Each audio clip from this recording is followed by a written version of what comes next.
It is our promise to you that as you begin practicing the positive aspects of circumstances and events, of governments, of other governments, of political parties, of people that you know, of family members, of your mothers and your fathers and your children, of your friends, of people that you have formerly called your enemies, as you begin to tune yourself to what this time-space reality is helping you to put in your vortex about them. You see, these aren't just people running around annoying you or pleasing you. These are people running around causing you to build a vortex version of you. They are the reason that you are expanding. And so when they are the reason that you're expanding and you look back at their trouble, now you're extra mad at them because first they caused you to expand and now they're holding you back from your expansion. What we want you to realize is that no one can hold you back. There is no assertion in this attraction-based universe. It is all attraction. And so as you begin to play with this a little bit, as you accept that you are vibrational beings first and foremost, as you acknowledge that you and everyone that you are interacting with is causing you to build this magnificent vortex of creation, and that the source within you dwells there and experiences the fullness of all that you have asked for. And as you, little by little, tune yourself to the frequency of that vibration, what you will begin to notice first is that you just feel better. The edge will just lift up off of you. Next, you'll begin to notice that wonderful ideas are flowing to you. You'll begin to notice that your memories of your past are changing, where the good memories are coming forward and the memories that were not so good fade and you can hardly remember them at all. You'll begin to notice that people around you are on your vibrational wavelength. You'll begin to notice that you're thinking something and someone right next to you, even somebody that you don't know very well, will verbalize it, and you'll look at them and feel such camaraderie, such harmony, such co-creative connectivity. You'll say to them, "You may not believe this, but I was just thinking those exact thoughts." We are so on the same vibrational wavelength. You find an environment as magnificent as this that inspires new desire within you all day, every day. And you simultaneously, as the new desire is exploding from you, are aware of where you stand in vibrational relationship to it. So you are bit by bit bringing yourself into alignment with each new idea as it comes. You begin to develop this steady, progressive path of delicious unfolding. We call it life in the vortex. But for those who don't know about the vortex or who want to call it something else, for those who aren't aware that they are vibrational beings, who don't know that the source within them is calling them eternally, as they see you living life from inside the vortex, they describe you in this way. They say, "How is it that you barely seem to identify something as something that you would like to participate in, and it moves to you and you move to it? How is that so?" As they observe you, they say, "How is it that you are so clear-minded that a question occurs, but almost as soon as the question has been formulated within you, the answer begins to come? How is it that the answers are so fast on the heels of your questions? What is up with you?" they want to know. "How is it," they say, "that you can barely tip your toes into something that would be remotely recognized by many others as a problem, but before you even get your feet wet, the solution begins to show itself to you? How is it you are joyful mostly? How is it that you are fun everywhere you go? How is it that your timing is so precise? How is it that you maintain your physical vitality?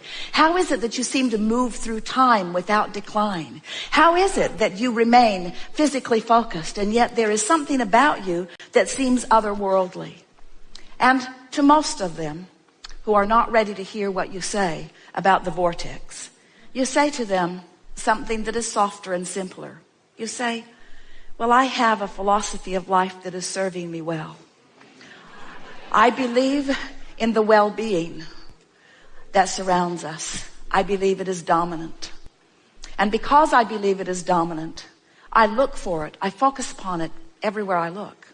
And because I look for it, I find it. And when I find it, I focus upon it. And as I focus upon it, I practice the vibration of it until it's the only thing that can find me. I live in a world of well-being predominantly because well-being is what I look for. In fact, I have a mantra, you might say to them. Today, no matter where I'm going, no matter what I'm doing, no matter who I'm doing it with, it is my dominant intent to look for what I'm wanting to see. Because when I look for what I'm wanting to see and find it, I practice the vibration of that. And then my world is filled with things that essentially, things that in essence are the same as that. Oh, don't get me wrong, you can say to them. I live in the world, the real world, like you. And from time to time, I see those things that I'd rather not see. But I discovered some time ago, you may tell them, that whenever I know clearly what I don't want, I know equally clearly what I do want. And I've just learned to get off of what I don't want and onto what I do want as quickly as possible. When I was really little, I could feel that when someone praised me, it felt really, really good. And in the same way, when someone criticized me, it didn't feel good at all. And I recognized even when I was little that when I praised someone else, it would most likely feel good to them. And that if I were to criticize them, it would most likely not feel good to them. But what I was startled to discover is that every time I criticize anyone else, I don't feel good either. And so I've decided that there is a power in the way I feel. I believe, you may tell them if you want, that we were born into these physical bodies for the purpose of exaggerated and blissful expansion. And as I participate with those who surround me, I know that it's true of me and all of them that we are doing exactly that. But then somewhere along my trail, I figured something else out. Not only do I want to feel good, and not only does it feel really good to feel good, but I discovered that I have unconditional control of the way I feel. That was a big step for me. Because when I discovered that through the power of my focus, I could always find something that would feel good. And that if I deliberately do focus, that I can train myself into a frequency where only good feeling things can find me. My life started getting better right away. But then I discovered that there's an even deeper law behind it. I finally figured it out. I figured it out through my own trial and error, through my own exposure of my own life to the details that surrounded me. I figured it out that when I am in a moment of appreciation, it feels like the fullness of all that I am is right there appreciating with me. It's as if everything in the heavens is opened up to me, and my ability to see the positive aspect of whatever I am defining becomes fuller and greater. And I also discovered that if I do find something to criticize, it's like I empty out of me. It's like I go somewhere where the larger part of me does not go. So once I got wind of that, once I started figuring out that I am in harmony with that which is source in my joy and in my love and in my praise, and I'm out of harmony in my criticism, in my anger, in my fear, I began to recognize that I was born with this guidance system, that this system within me to let me know not just how to get the most beautiful things in the world. I don't think that is really my purpose, although I don't mind getting it. I discovered that I was born with a guidance system to help me keep up with me. And I discovered that in any moment in time that I'm not keeping up with me, I can't bear it. For a long time, I thought that my negative emotion was because of something that somebody else was doing. And I cannot tell you how liberated, these are your words to them, I cannot tell you how liberated I was when I discovered that I hold the keys to my own freedom. That freedom, all that freedom is the freedom from resistance. And that resistance can only be self-applied. Other people can behave in ways that are unpleasing, but I have to look. Other people can behave in ways that don't feel good to them. But unless I give it quite a bit of my attention, I don't get hooked into it, and so it doesn't become part of my experience. Then they may say to you, well, this all sounds good. And I see that you are living a much happier than usual life. But what can I do? How can I get into a better feeling place when I have this that is bothering me and this that is a crisis and these things that have gone wrong? How can I focus upon positive things when there is so much around me that is not positive? And then you say, if you want to, well, I don't know about you, but I decided that it was just a choice that I would have to make. That I could focus upon the problems of the world and perpetuate those.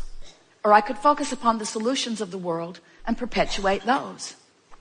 And beyond the perpetuation of the solution, I discovered that it feels way better to focus upon the solution than the problem. And so I do it for me, selfishly. I have to tell you, I do it for me. And then they may say to you, oh, I've heard of selfish ones like you who get yourself into a good feeling place and then will not look where it does not feel good. How is it that you can put your head in the sand and not notice what's going on in the world? And then you say, oh, I notice, because I was born to do that. I was born to sift through the details of life experience and to choose those things that feel the best to me. And so I want you to know, you can say to them, that I see plenty of things that I don't want to perpetuate, but I don't get hung up in the vibration of that anymore. I move quickly from what I don't want to a statement of what I do want. And then I do my very best to practice the vibration of what I want.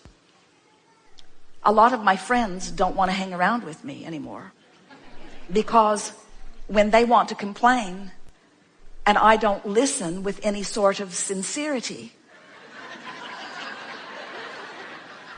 they are annoyed. Sometimes they even get their feelings hurt. And then I discovered something that kept them from getting their feelings hurt. I started practicing it one by one with friend after friend, with family members, with friends, even with people that I was just meeting standing in line someplace. I began to practice this. It goes like this. So they would say, how about that? I sure don't like that. And I would say, yes, but how about this? This is much better. At which point they would say, man, are you blind? Can't you see what's going on? And so I realized that trying to point out the positive aspects to someone who's standing in the middle of negative aspects wasn't going off very well. In fact, it just annoyed them and made them determined to not be with me. So I decided I had to go underground with it for a while.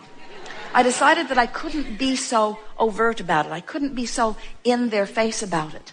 So I just practiced in my own mind. When I would hear a complaint from someone, I would write down, if I could, or remember if I could, what is it that I think they really want? Because it's pretty easy to know what someone wants when they're expressing what they don't want. And then I would practice seeing them having what they wanted rather than seeing them as not having it. I began practicing seeing them as they want to be. When someone indicated to me that they were sick, I immediately began to see them as well. And I began practicing the vibration of wellness. And then one by one, as my friends would present themselves to me, not one of them was put off by my newfound vibration, because this is the way it would play out. They would say, things aren't going well for me. And I would say, you know, I heard about that, but then I remembered who you are. And I began practicing in my own mind. When I'm not with you, it's much easier, I have to tell you. I began practicing in my own mind who you really are.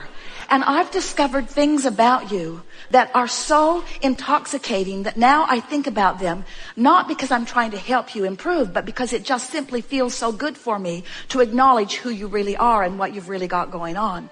And this is the list I've made about you. These are the positive aspects of your life. This is who I know you truly to be. This is how I see you. This is how I know you. And this is why I love you, you see. We have enjoyed this interaction more than words can convey.